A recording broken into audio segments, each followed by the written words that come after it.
में अकाउंटेंट की क्या क्या काम होता है, उनको क्या क्या जॉब्स होती हैं और ऑफिस में क्या क्या उनको काम करना पड़ता है।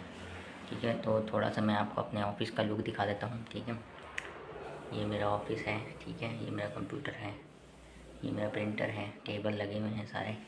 ठीक है, तो मैं आपको बताना चाहता हूँ कि यहाँ पे कौन कौन से सॉफ्टवेयर यूज़ होते हैं और कौन कौन से काम किए जाते हैं और किस तरह से कहाँ यहाँ पे काम किया जाता है, वो मैं आज आपको बताऊँगा। तो इसके अलावा मैं ये भी बताऊँगा कि जो अकाउंट्स की जॉब होती है उसके लिए क्या यहाँ पे क्वालिफ़िकेशन, कम से कम क्वालिफ़िकेशन क्या चाहिए होती है और किस तरह से आप अपना अकाउंट्स का काम यहाँ पे मैनेज कर सकते हैं और किस तरह से यहाँ आपको, तो यहाँ पे जो अकाउंट्स के काम के लिए आप ग्रेजुएट हों, बीकॉम में ग्रेजुएट हों। ठीक है, बीकॉम की होनी चाहिए।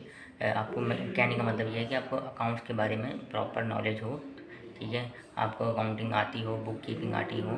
ठीक है, सॉफ्टवेयर चलाने आते हों और एक्सेल आता हो। ठीक है, वर्ड आता हो। ईमेल करना भी आपको ज़रूरी आना चाहिए, क्योंकि यहाँ पे जो प्रोफेशनल तरीके से ईमेल होते हैं वो किए जाते हैं। ज़्यादा कोई मुश्किल नहीं है आसान।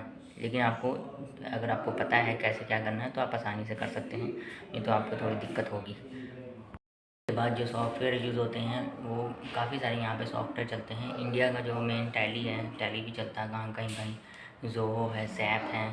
ठीक है, और क्विक बुक्स भी कहीं कहीं चलता है। तो इस तरह से काफ़ी सारे सॉफ्टवेयर यूज़ होते हैं। तो सॉफ्टवेयर के लिए आपको मैं एक सजेशन देना चाहूँगा कि कोई भी सॉफ्टवेयर आपको आता हो। ठीक है, उसका जो बेसिक्स होता है वो तो सबका सेम ही रहता है। ठीक है, आपने पेमेंट एंट्री कैसे डालनी है, रिसिप्ट एंट्री कैसे डालनी है। ठीक है, और जर्नल एंट्री कैसे डालनी है और क्या नाम है, और कौन सी, हाँ, सेल्स और परचेज एंट्री कैसे करनी है। ठीक है, वो सब अगर आपको पता है तो सभी सॉफ्टवेयर में तकरीबन वो जो बेसिक है वो यही रहता है। सभी में सेम तरीके से ही परचेज एंट्री, सेल एंट्री और अपना रिसिप्ट, पेमेंट और जनरल एंट्री डलती है। ठीक है, बाकी यहाँ पे इनकम टैक्स है नहीं। ठीक है, इसलिए यहाँ पे बैलेंस शीट और प्रॉफिट लॉस अकाउंट का इतना ज़्यादा वो नहीं रहता है।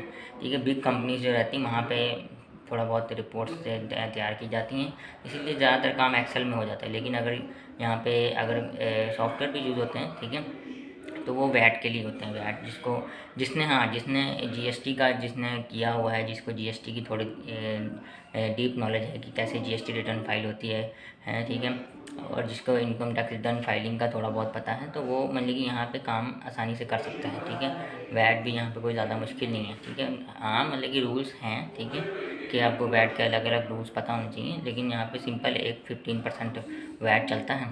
तो उस हिसाब से ज़्यादा मतलब कि कॉम्प्लिकेटेड नहीं, मतलब कॉम्प्लिकेशन कम है। ठीक है, तो उस हिसाब से आप काम आसानी से सीख सकते हो। एक और मैं आपको सजेशन देना चाहता हूँ कि आप अगर यहाँ पे गल्फ़ कंट्री में आने का सोच रहे हैं तो आप क्या नाम है, अरबी अरबी सीख लें। अरबी सीखने से आपको क्या यहाँ पे तरक्की करने में और काम को सीखने में और चीज़ों जो मुश्किलें आती हैं उन मुश्किलों को ओवरकम करने में बहुत आसानी रहेगी।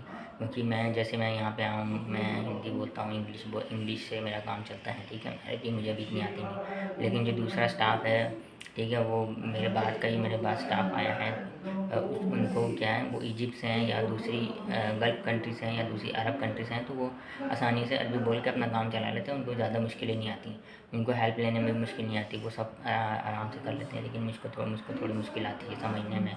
ठीक है, इंग्लिश भी किसी किसी को आती है, किसी किसी को नहीं आती है। ठीक है, तो इसलिए थोड़ी मुश्किल हो जाती है।